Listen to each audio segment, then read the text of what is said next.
Hey, welcome back everybody. Sorry we got caught off there. So we're continuing with this example. We've brought out the graphing calculator. We're going to graph f of x, which is x squared minus 3, and the square root of x minus 1.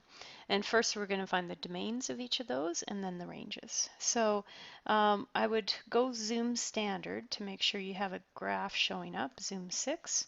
Okay, and we should get a graph something like that. All right, so the first function f is this parabola.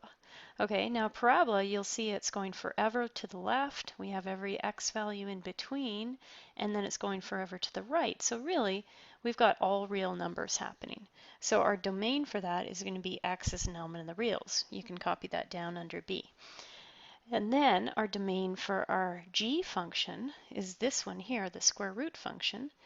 And it looks like it's coming down and is probably at 1. Now a good thing to do would be to go zoom decimal number 4, and then you can see a little better because then vertical lines tend to show up a little better if you go zoom decimal. You'll see the square root function actually coming right down to the x-axis, and it looks like it's coming at 1. If you look at the table, we have when x is 1, that second function has a value of 0. Anything below that, we get an error, or anything to the left of that. So our domain would have to be x is greater than or equal to 1 for the g function. Okay, so let's go back to our workbook and we're going to record that and then we'll come back to the graph. Okay, so let's talk about the range now. Okay, so the range for f of x, it looks like our lowest point is this point here, and that's when x is 0. So let's just check out our table here. When x is 0, that lowest point appears to be -3. So we could say our range for the f of x function would be y is greater than, because it's all the y values above that, greater than or equal to -3. Okay, and we're going to record that in a minute in our workbook. Okay, and our range for our square root function here looks like the lowest value it can be here would be 0. You'll notice that from the table at when x is 1, the y value is 0, and then it just goes up from there. So our range for g of x is y greater than or equal to 0. All right, let's go record that here. Okay, so you'll notice I've recorded that in set notation. Okay, and we're going to use that on the next one. So if you need to copy that down, pause your video and then we'll resume. Alrighty. Part D. In order to determine the domain and range of f of g and g of f, Aaron found expressions for f of g of x and g of f of x and used his graphing calculator to sketch the graphs of the composite functions. He obtained the following graphs. Okay, so when he did f of g of x, he basically ended up with a graph that looks like this. And from that straight line goes forever left, forever right, he concluded that the domain and the range would both be element in the reals. From the g of f graph, well, this is a funky looking graph, but the domain would be x less than or equal to -2 and greater than equal to 2, range y is greater than or equal to 1. But there's errors in his thinking. For instance, on this one where he concluded for f of g of x that it could be all real numbers, do you remember up here when we went f of g at 0, it didn't exist. So if the domain for that was all real numbers, we should have been able to get a value when x was 0, right? Okay, alternatively, we also tried g at f at 0. Oh, well, that one makes sense actually because there is no graph in between. So that one actually does make sense. But let's see what we can find out about this. Okay, find expressions for, so we're going to see if we can come up with those expressions as well. Okay, so just to write down our functions up here, f of x was equal to x squared minus 3, g of x is equal to the root of x minus 1, and we are going to find expressions for f of g of x and g at f of x.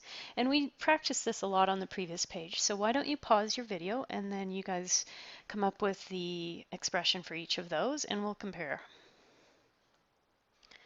Okay, so we indeed get expressions such as these for f of g and g of f. And if you graph those on the calculator, sure enough, you will get the graphs that Aaron above graphed. However, there is a problem because we know for a fact that when we tried to do f at g at, what was it up here? F at g at 0, it was undefined. So we obviously can't have that value of 0 for x. So here's how it works. The inside function, okay, in our case g on this first one, can't, which has a domain of this, x greater than or equal to 1, that restricts the domain that we can have down here. So this has to be for x greater than or equal to 1 because the inside function g of x has a domain of x greater than or equal to 1.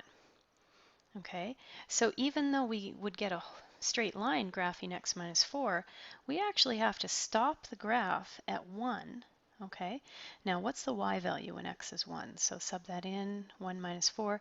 So we would have a point at 1 comma negative 3. And then we'd have a straight line that has a slope of 1.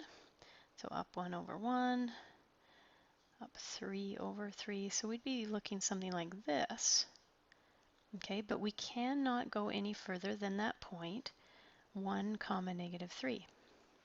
Okay, now not only is our domain restricted to whatever the domain of the inside function was for a composite function, our range is restricted to whatever the range was for the outside function. So we should be restricted to the same range. Okay, so our domain, here, let's write this first. X such that x is greater than or equal to 1. Okay, so our range is restricted to what it was for f, which going up here was y greater than or equal to negative 3. Okay, and that actually worked out okay because that is what that point is at, and it is what our range is once we change the graph. So y such that y greater than or equal to negative 3. Okay, let's try this with g of f of x.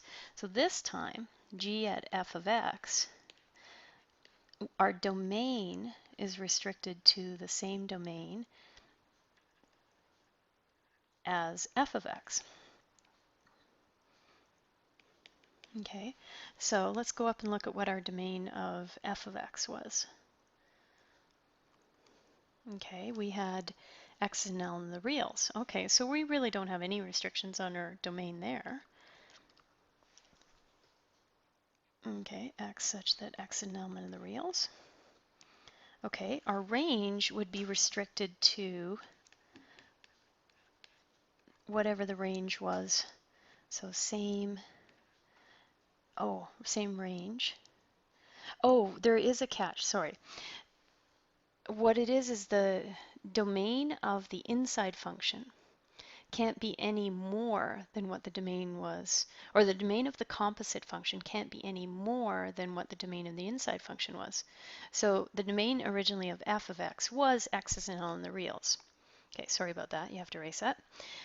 But the domain of our actual graph function, which is this graph up here, this domain was this, okay, which is not more than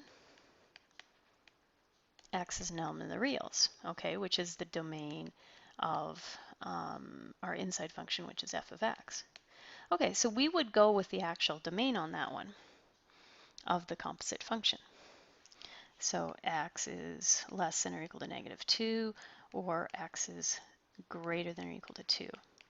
Okay, now when we're looking at range, the range of the outside function, g, okay, cannot be more than, so the range of this, which was y is greater than or equal to 1, can't be more than what our original g of x domain or range was.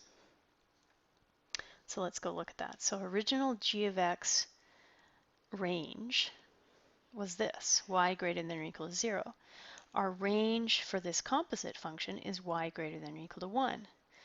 So therefore, it's not more, it's actually a little less. We're missing from 0 to 1. So we would go with this range.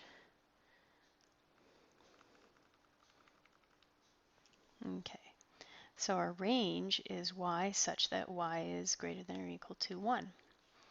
Okay, so it's funny how that worked. This first graph, f of g of x, we ended up being restricted because our composite function domain and range was all real numbers, but our domain of our g of x was more restrictive, so we went with that. Our range of our outside function f was also more restricted than y is known in the real, so we had to go with y greater than or equal to -3. Okay, so moral of the story, and it's summarized on the next page in your notes, is the domain of the inside function, okay, the domain of your composite function can't be more than the domain of the inside function. And the range of the composite function, what we get after we do this, the range of the composite function can't be more than the original range of the outside function f. Okay? I know, it's confusing. So let's put it to work on some questions and see if we can straighten it out. And yeah, so this is the end of lesson 5. Good job, everyone.